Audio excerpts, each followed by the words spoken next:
Good morning. My topic today is clinical public health virology, clinical and public health virology from culture to metagenomics. I have no conflicts of interest to declare.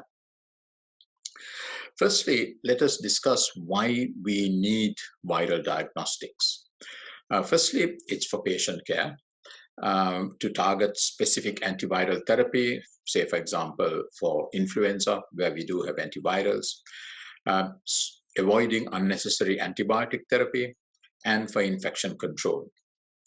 And then for public health, for detection and containment of outbreaks, such as foodborne outbreaks, influenza outbreaks, vaccine preventable diseases, and also to inform vaccine policy.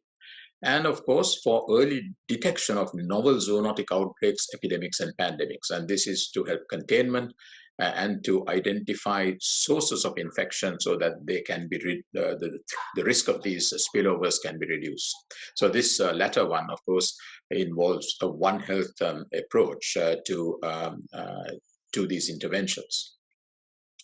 Now, if you go back to the 1970s, it's the time when I was a medical student. Of course, virology was based on virus culture and paired serology. So this took at least a couple of weeks. Either for culture, it took a couple of days or a couple of weeks, and paired serology, of course, because you need 2 blood samples, takes, again, 10 to 14 days. So virus diagnosis was essentially a retrospective result. In the 1970s and 80s, rapid virus diagnosis came on stream, immunofluorescence, electron microscopy, immunoassays for antigen detection. And these made virology, clinical virology, much more clinically relevant.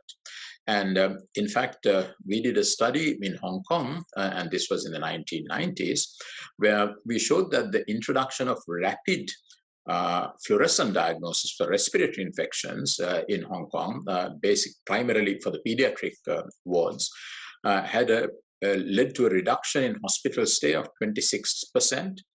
Cost savings from the reduction in hospital stay alone would cover the costs of providing the diagnostic service, a reduction of antibiotic use of 52%, and also a reduction of the use of other microbiological investigations. So clearly, the introduction of rapid diagnosis had a demonstrable clinical impact and also a cost-benefit impact as well. Then subsequently, of course, we have had PCR being introduced, first conventional PCR, then real-time PCR. Now we have kit-based PCRs, and also we have hands-free PCR systems, which are closed systems. And we also have multiplex PCR systems, which have a syndromic approach with multiple pathogens being covered. Now, in the future, some of the directions would be point-of-care tests. We already have antigen detection tests, but now the molecular point-of-care tests are coming on stream. We have multiplex molecular testing already. The costs are fairly significant, but they're having a major impact. These are syndromic-based multiplex panels, for example, for respiratory viral pathogens, gastrointestinal pathogens, etc.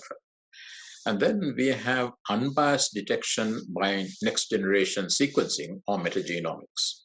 And finally, there's also the possibility of host response markers to indicate groups of pathogens, for example, at least viruses versus bacteria.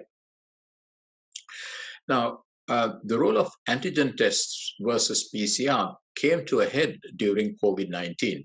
So in the case of COVID-19, as you know, PCR was the gold standard, or RT-PCR was the gold standard method. But antigen detection tests became available, and they had their supporters and detractors. Now, of course, the sensitivity of the antigen tests are somewhat lower. The technical complexity is much lower, meaning you don't need very experienced people to carry out these tests. These can be done at the sampling site, whereas PCR tests cannot be done at sampling site. And the time for completion of the test is minutes rather than hours that is required for PCR. Now, of course, as I said, the sensitivity is lower. So there were many people who said that they have no place. But I think if you look at the purpose of your testing, depending on your purpose, the antigen tests do have a role. So, for example, if you look at the viral load profile in the case of COVID-19, this is what you see. So you see that soon after onset of infectiousness and symptoms, you have quite high viral loads, and viral loads sufficiently high enough that they can be detectable by the antigen test. But then as the patient is recovering, the viral load falls, and it falls below the level of antigen test detection, but the patient can still be diagnosed by PCR for sometimes days, sometimes weeks, in fact, after the infection has taken place. But what is important to note is that infectiousness is particularly correlated with this period of the syndromic, of the infection of the patient. So the antigen test actually captures most of the infectious patients. So therefore, using antigen tests for interrupting transmission is quite a logical thing to do. Now, there's also the question in the case of COVID-19, when we could discharge patients, how long a patient who is infected can remain infectious. So this is a cohort of patients that we followed in Hong Kong, and this is the viral load by PCR. And you can see patients have high viral load, which comes down as they recover. But there are some patients who have high viral load even 1 or 2 months after onset of symptoms. Now, the question is, are these people infectious or not? So we did virus culture on this whole cohort. And what we could find is that you can have culturable virus only in these patients. Now, these patients are within the first 8 or 10 days after onset of symptoms, and those with high viral loads. So PCR positivity in these patients does not necessarily correlate with infectiousness, and sometimes not even high viral load PCR positivity is necessarily correlated with infectiousness. So you can see again that depending on what your question is, you have to choose your test appropriately. And in this case, culture is the gold standard, which is best correlated with infectiousness. Now we have the question of point of care testing, as I mentioned, and I would recommend you to read this commentary in Lancet Respiratory Medicine this year. And Dr. Hayward, who writes this commentary, he makes a very important point that we, particularly in the laboratory medicine sector, we often focus on the sensitivity, specificity, and accuracy of a test. But as he points out, we really have to evaluate the impact of introducing such a test in real clinical settings to see what clinical impact these tests have. And I want to give you some examples of randomized clinical trials where they have tried to do this. Now, just to highlight some of the important issues in terms of point of care testing, it is a fact that conventional RT-PCR for many viruses, essentially, which is done in a lab, usually you have a turnaround time of about 24 hours. And they argue that this reduces the impact of these tests on clinical decisions. Of course, they still have an impact. Like I showed you the data from our immunofluorescence studies, which is also an overnight result. But clearly, a 10-hour or 24-hour turnaround time reduces the impact that these tests do make. And we know that the early antiviral treatment has best effect for diseases like influenza. And we also know that nosocomial transmission of virus infections is quite an important problem. So nosocomial transmission of influenza was reported in about 15% of cases.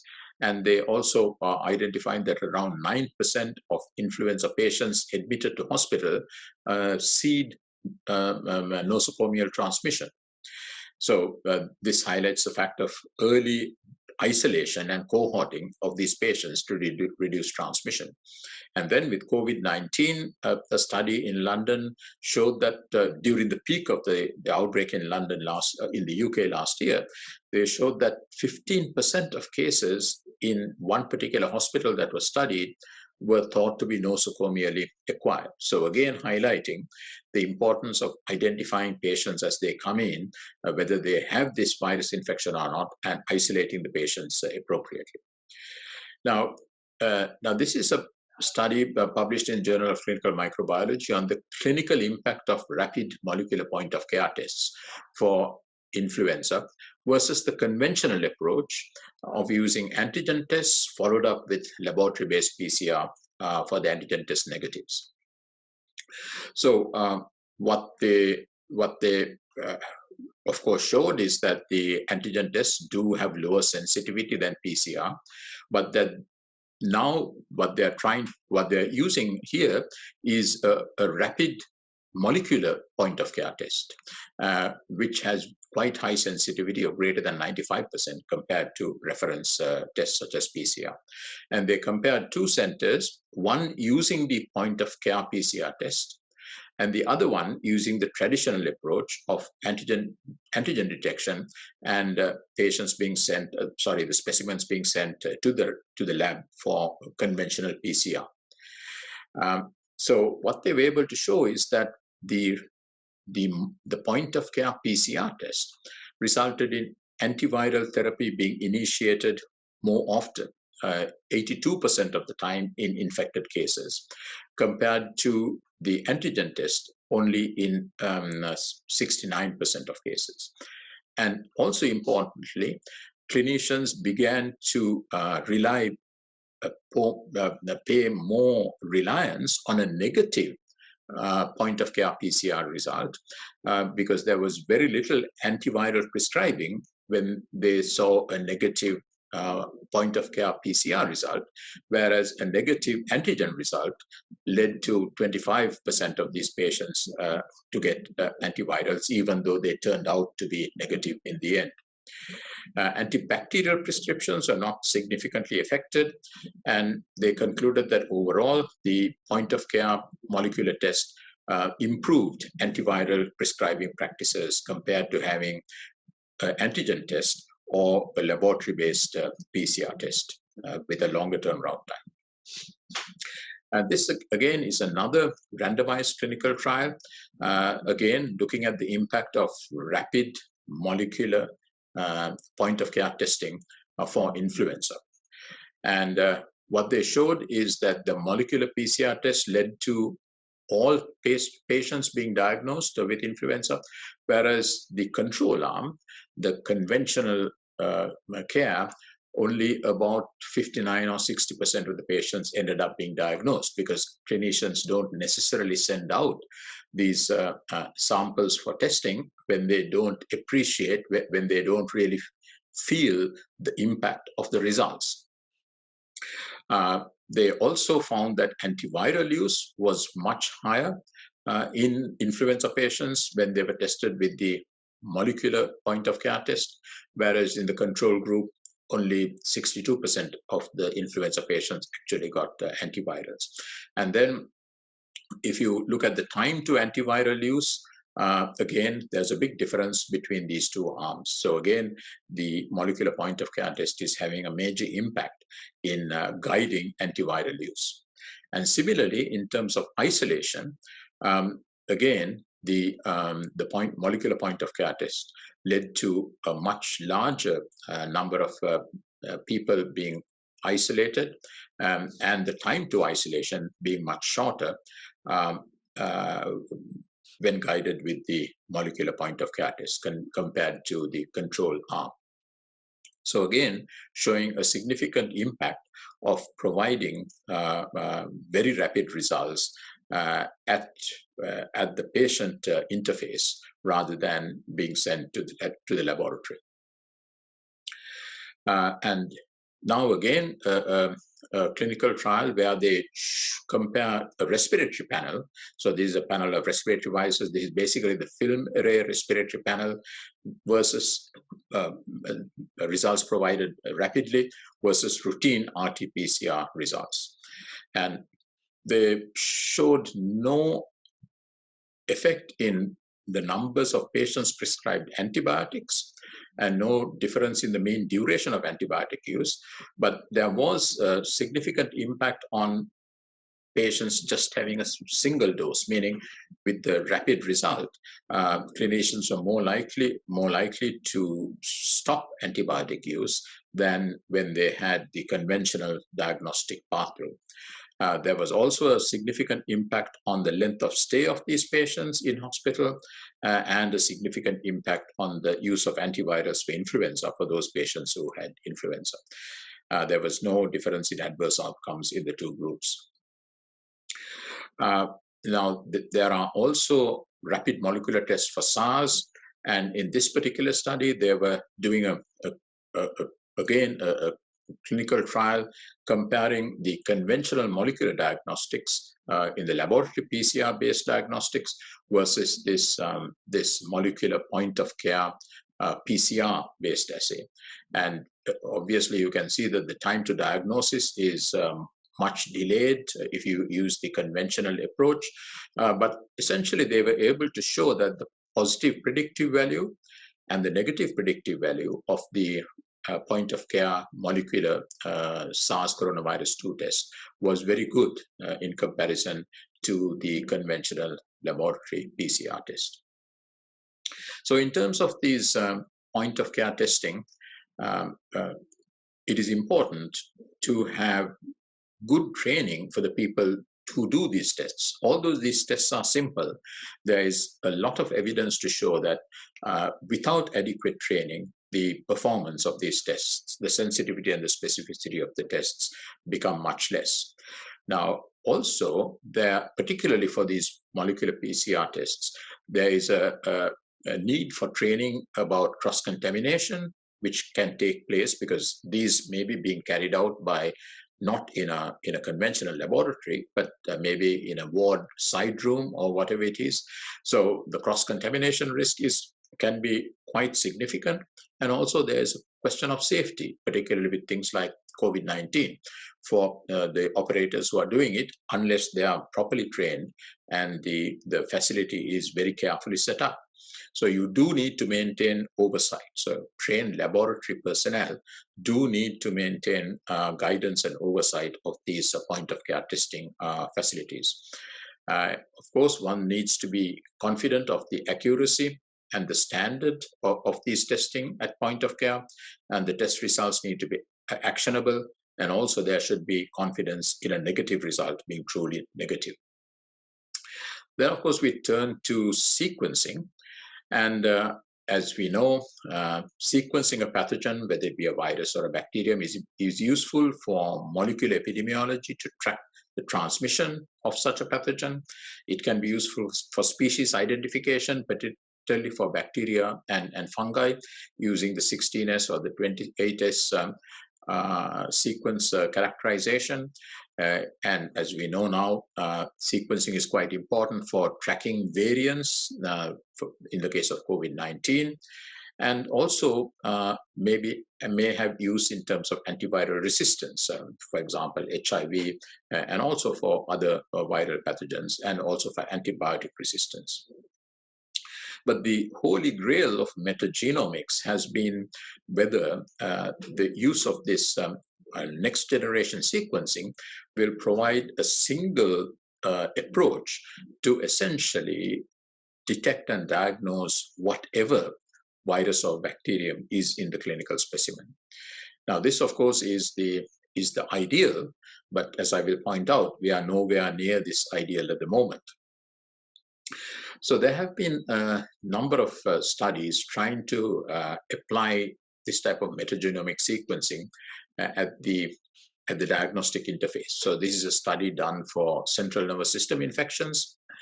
And what they found is out of 58 infections in 57 patients of the CNS, they found that the next generation sequencing identified pathogens in 13 people who were not identified by the routine pathways. So the next generation sequencing was picking up some infections that were missed by the conventional testing. And the examples of these were Candida tropicalis, EBV, echoviruses, Enterobacter and Enterococcus faecalis, and you can see the list here. There were a number of infections where both conventional testing and next generation sequencing found the same result. But then there were 26 cases that were missed by next generation sequencing, but diagnosed by other methods. And some of these methods were serology or other methods that are used in microbiological diagnosis. Now, the question of sensitivity of metagenomic sequencing. And this particular study on COVID-19 is quite illustrative in this regard. So they had 50 patients with suspected COVID-19 tested in parallel by RT-PCR or by next-generation sequencing using the Oxford Nanopore sequencing method. 40 were confirmed as SARS coronavirus by PCR, that's the conventional gold standard method. And out of these 40, 31 were also detected by next generation sequencing. And those were the ones with higher CT load, lower CT values or high viral load. So you can see CT in the range of 16 to 33. Now the NGS missed those patients who had a lower viral load or higher CT values. And so you can, if you look at this, I mean, what it looks like is that NGS, it has sensitivity that is somewhat similar to that of antigen tests. And of course, the time to detection by NGS range from 1 minute in specimens with very high viral load to 15 hours in specimens with lower viral load. So essentially what this is telling us is that that NGS has clearly less sensitivity than specific targeted PCR methods, and that is to be expected. Now, finally, I want to move to use of viral diagnosis for novel outbreaks of emerging infectious diseases. And here we need to keep in mind that these different types of tests that we have different characteristics when it comes to trying to detect an unexpected or a novel pathogen. So things like virus culture or electron microscopy, these are catch-all methods. So that means they will pick up, even if you are not expecting a particular virus, you still may be able to culture it and identify it. And in the case of SARS coronavirus 1, that is the way that we identified a novel coronavirus as the cause of SARS. Now, serology and antigen detection, of course, are targeted. They are targeted to individual viruses. So you will find only what you are looking for. And similarly, molecular-based methods such as PCR or multiplex assays are also targeted. The primers are specific to particular pathogens. Now, there are methods which have a broader range. So, for example, there is broad-range PCR, which is targeted at a whole virus family. So, for example, coronavirus broad-range PCR was the method that we used to detect Hong Kong E1 in patient specimens for the first time, although Hong Kong E1 at that time was not known before that.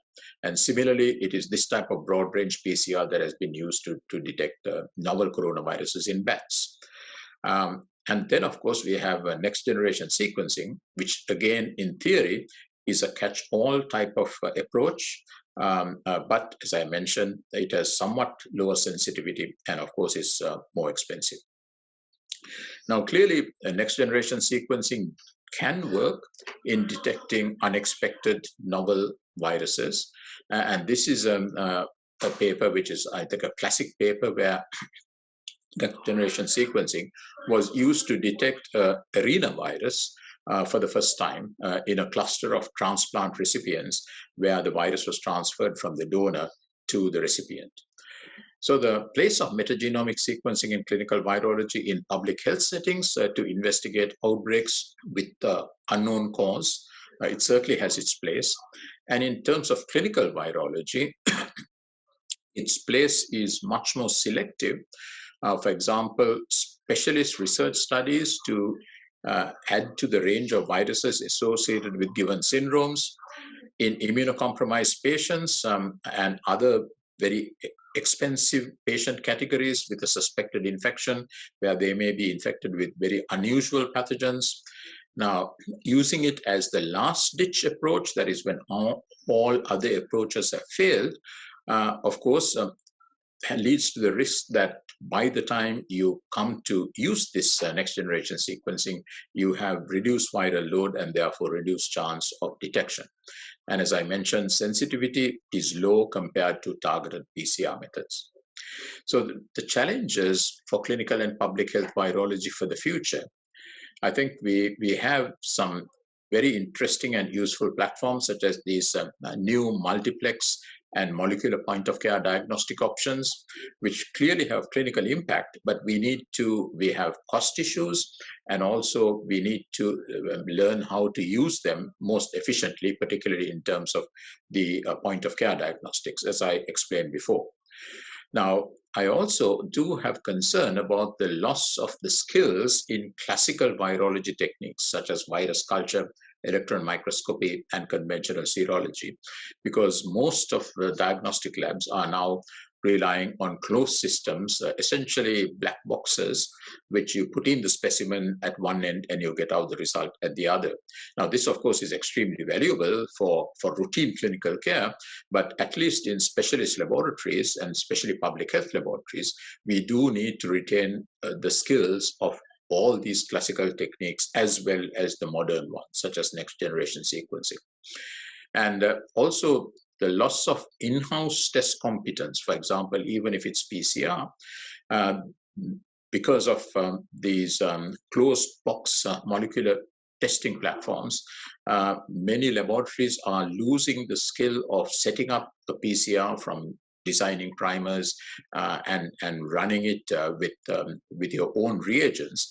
And this, of course, becomes very important when you have a new pandemic and when you're in the very early stages of having to respond to that, because obviously there are no kits, there are no black boxes available to respond to a novel pandemic. So we do need to maintain competences with the classical methods, whether it be culture, serology, or in-house molecular testing methods as well. With that, I thank you for your attention. Thank you.